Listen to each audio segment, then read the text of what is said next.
Hello friends, we're Lucy McConnell and Erica Penrod. We're authors and your hosts here at Angels Unscripted. This season, we're shifting gears and starting a new journey. We don't have it all figured out. We're writing and talking as we go. And we're inviting you into the stories behind the stories. We hope you'll come with us. This is season 3. Welcome to the ride.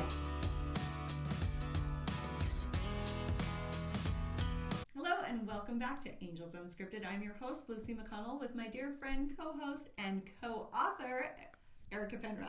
I was like... Wait, did you remember who I was? Oh my gosh. I'm this girl that's here every week. Every week, I know.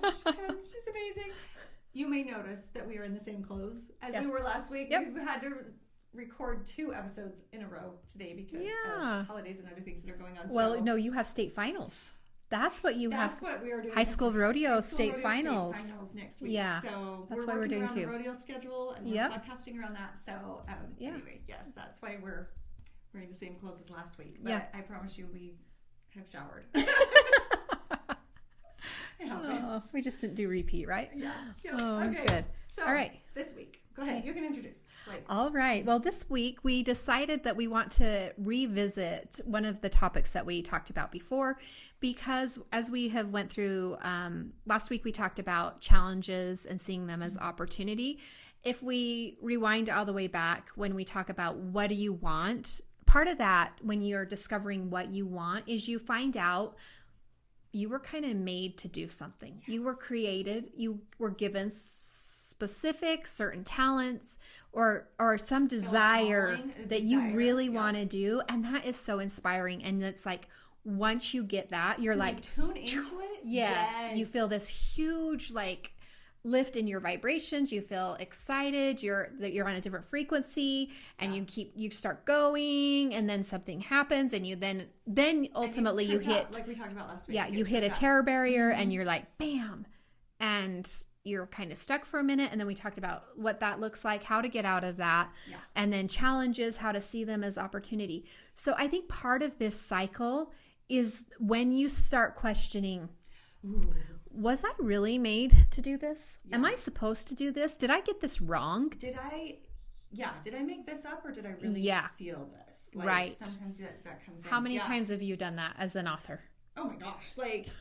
Yeah, I think that's like part of the whole the thing. 7 years of being an author, it was like, maybe this isn't what I'm supposed to... Like, I had a very clear understanding early on of what I was writing and how it fit in the marketplace and why I was supposed to write what I was writing. Right. I really did, but then... Right. Sorry, I couldn't resist it. But then the market took this turn.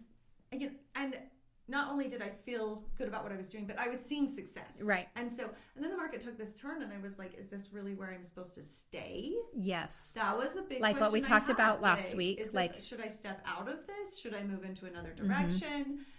So there was some questions there, like, do I pivot? And the answer was no pivot. You keep going. And then it was kind of sloggy. Like, no, the writing was still easy. I don't want to say easy. The writing was still... But you still loved it. It's still what you wanted to do. I always have more ideas than I have time to write. Like, none of that went away. It was just the results. The results had changed. And so, anyway, so there was, do I get out of this? Do I stay in it? Whatever. And the answer was very clear. Stay and keep going. And that's harder to do when your results are not as fantastical as they were in the beginning. Like, it's harder to stick with it. But there were some pivots and things that happened. And so one of the things I did was I had written a baseball series, which I love baseball. I loved, we were talking about baseball earlier, actually. But I had written a baseball series. Well, I didn't know, but during 2020, there was kind of a pause hit on reviews that were posted. And during COVID time. So I had released this book, the 4th book in the series, I think, and it really tanked. Like, reviews didn't come through. I thought, okay, this series, my readers don't love it.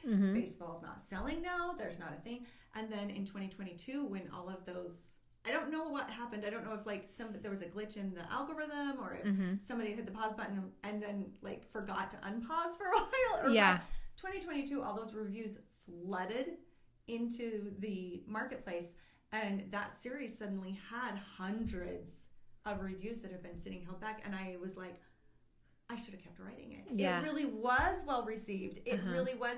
There were things that I hadn't known, but I had pivoted to a new series and new things, and you just keep going and keep trying and stuff like that. And so, if you're a fan of the Red Rocks baseball series, it's a great series. But it goes back to what we were talking about earlier or in earlier podcasts is having that desire, and that it's what you want. You have that dream. You see it in your mind, and when your outside results, the circumstances, the physical world is not showing that. Yeah. So like you saying, like, I did not get the reviews, it didn't sell, but it really was working. You just didn't see it. So if you can hold on to that image, and so that's what we're like as authors, as we're creating this new series, we have this vision. We know what Gritstone Ranch is, what it looks like, and it's just continually growing every single day. Yeah. But as we've hit challenges along the way, it's like holding on to that. Yes. Like we both know this is what we're supposed to write. Right now, this is what we're supposed to write. Yep. And it feels good and it feels authentic, and it's part of who we are. And we are so excited to share that. But it's holding on to that when the physical world looks different. And that's challenging. Out there that you think are going to ruin what you're trying to do, and they don't. They're not. It still will go forward. So yeah. One of my favorite quotes, and I don't know who said it. I mean, I say that every time. I can remember bits and pieces of quotes, but don't ask me who said it. Sorry, it's a thing for me. It's a true story. So one thing that I do love is the thought that God would not give you a desire he did not intend for you to have or to be able to create. And so I think it's not like God just grants it to you. He's expecting you to create it. Yes. But if he gave you that desire, when he created you, he put that desire inside of you. Yeah. And some of them, they're seeds, right? Yeah. They lay dormant for a long time. That's for sure. And so you have to get in there and figure out what seeds have been planted. Yeah. And it's very, I don't want to say it's very easy to find, but it's like, what are you drawn to? Exactly. Like, what do you feel drawn to? And what do you want to do? Like, I, for a long time, would sew. I was kind of drawn to sewing as a kid. I took a class. My grandma had this, like, amazing sewing room that was just this hoard of fabric, and she let me run rampant through it and sew whatever I wanted and explore and experiment and all this kind of stuff.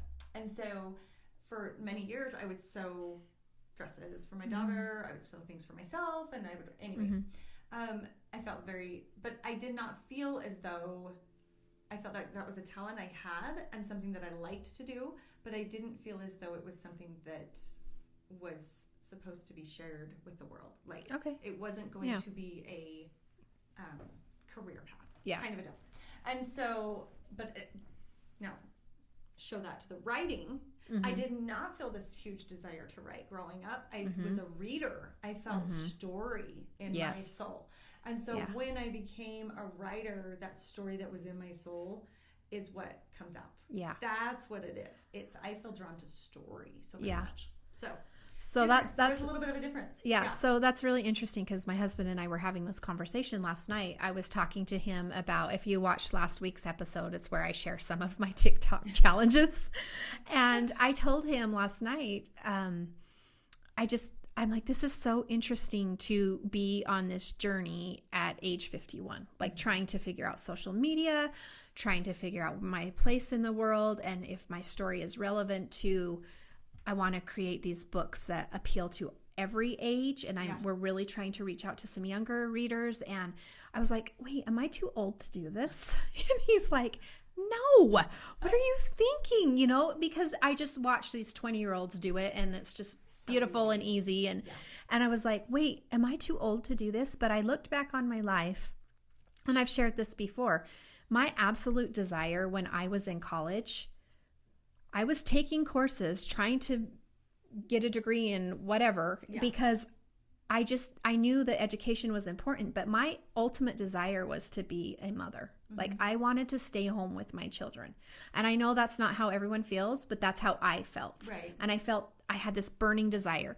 And so as that happened, and I raised 4 kids at home, many times wondering, really, what am I doing? What am I, And then as they got older, I'm like you, all of a sudden I discovered writing. Yeah. And I know as I look back on my life, it had always been with me. Yeah. From a very young child, my grandma telling me, the seeds were there. You're a writer. And I'm like, what? Yeah. So the seeds were there. Yeah. But I did not notice or become aware of them until I was much older, after my kids were teenagers and were at a place in their life that I could begin to explore what I wanted to do. And so I know, looking back, the season of it is perfect. And I got exactly what I wanted. I asked to be a stay-at-home mom. That's what I really wanted to do. And I got that. Yes. And then all of a sudden I'm at an age where I'm like, okay, now what does my life look like? And I found writing, but there's been many times that I'm like, wait, is this really what I'm supposed to do? Does somebody really want to read what I'm writing? There's questions. And I still will be like, oh, I'm stopping. I'm not doing this. It's too hard, but I can't. I'm like you, I know inside of me, that's just something I've got to push through. Yeah. I am supposed to do this. You're supposed to do this. Yeah. Yep.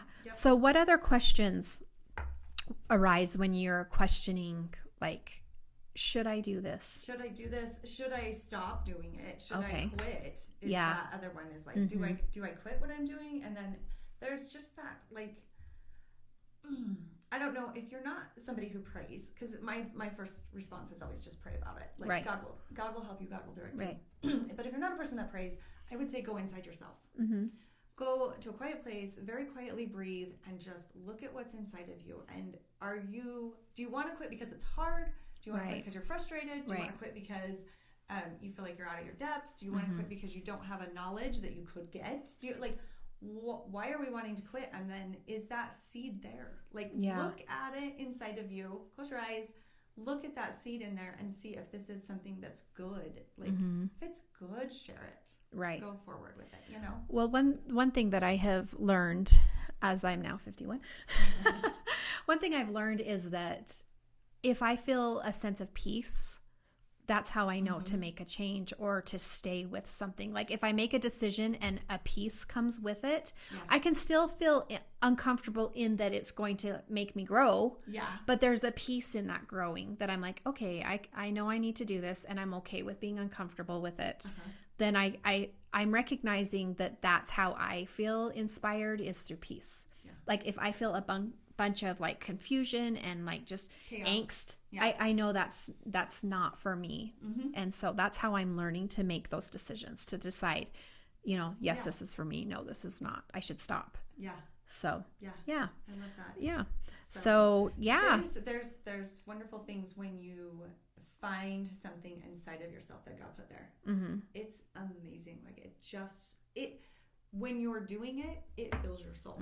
It's so strange. It's like you're pouring yourself into whatever it is you're doing, but yet at the same time, you're filled up. Yeah. It is a great feeling. And I think it's an ongoing feeling. Yeah. I'm excited. I look back in my, 20s, 30s, 40s, and I'm like, every decade there was something new going on and something I discovered about myself. And then to think and it's only going to get better. I'm still going to keep learning when I'm 61, when I'm 71, when I'm 81. There's things that are going to keep coming, talents that I think we're going to be made aware of. Yes. As we age. I very well can tell you very easily that is a yes. And I have an actual example in this realm. My grandma Lucy wrote her first book in her 70s. That is amazing. And the reason I even found out about it is because she asked me to proofread it for her. I was working as a proofreader at the time, and she's like, "Hey, I wrote this book. Can you proofread it?" And I went, "You wrote a book? Yeah. Grandma, you've never incredible. written a book before in your life. Why are you writing a book in your 70s?" And I thought, and that for me was a thing, because I was in my 20s, and I was like, if she can write a book in her 70s, I can write a book in my 20s. I mean, it was just, and literally that was the thought that spurred me into writing fiction. My grandma awesome. can do it in her 70s. I love it. I can do it. But there will be more. We're going to come. There is more to come in our lives. We are not just one trick wonders. We are continually learning and growing. And I think that's because with these seeds being planted, the gestational age, it's we don't know, we wouldn't be ready for something in our 30s that we're now prepared for in our 50s. Sure. Like, you know, like yep. the same thing, like 40s, 60s, whatever. It's like we might not be ready for it to harvest. Yeah. Or to bloom or whatever. Or to nurture it in the way yeah. it needs. Like, yeah. You know, when you're a mom, yeah. nurturing I could not have given my career what it needs. Like at this point, we joke in my house. I don't really cook that often anymore. Yeah. Like I'm just like, I've done that for 30 years. I'm out. Like, but also because I am working so much that's shifted in our family, and it's more everyone's responsibility to help mm-hmm. with it. And so, you know, things are changing, and that could not have happened. Well, it could have. I just don't know how that would have worked in my early years. You would have been eating a lot of pancakes. Yeah, for sure. So anyway, but yeah, I love it. I love finding out this stuff. And it's been so fun to take this and apply it to the series that we're writing and to apply it to my life. And I'm excited. I'm loving being a part of this whole Gritstone Ranch. We spent the weekend, it was Memorial Weekend, mm-hmm. and we spent Memorial Day all of my family and my kids and grandsons, and then my sister and her husband, we spent the day at the barnyard, and we cleaned, pulled weeds, fixed fence, moved horses, just clean stalls. We did like 5 or 6 hours of work yesterday. Wow. And I loved it because I was thinking about my father-in-law who I was just thinking about him too when you said that. Who built the barnyard. And that was his like legacy to us, was he loved to have all of us over and to ride the horses. He's the one that taught my husband and his siblings about cutting. And now, you know, my kids have done cutting. My grandkids are excited about cutting. And it's just this family legacy. And I thought, what a better way to honor him than to be down at his barnyard and to be taking care of it now that we're stewards over the barnyard. Yep. To be keeping it nice and to work on it. And I thought he's going to love this more than he's going to love flowers on his grave. Like it just meant so much to me. So yeah, it's such a beautiful thing. And I love, and it makes me think about like, now that we're writing Gritstone Ranch, I'm more focused on looking at my life and down at the barn and in the arena. I'm always thinking like, can I take some of this and put it on social media for Gritstone Ranch? It's just like, it's just taking my family, my world, and then putting it into my work. And it's been so fun. I love it. Yeah. So I'm going to get better at it. I'm going to get figuring this TikTok, Instagram stuff out. For it. Oh wait, I haven't. I need to feel that desire yet. But yeah. Yes, I got to find that seed. Well, because you've had 2 daughters who are really good at it. So obviously that came from somewhere, right? I don't know. Yeah. Anyway. So, well, that was, awesome. That was great. I think we had a great discussion on you were made to do this, and you were. Like, go back and revisit that feeling if you need to, and keep going. So thank you so much for joining us this week, and we will see you next week. And also good luck to your children who are competing in state finals. And so I get to go up and watch. My niece and nephew are in it, and so it'll be a lot of fun. So thank you so much for joining us, and we will see you next time.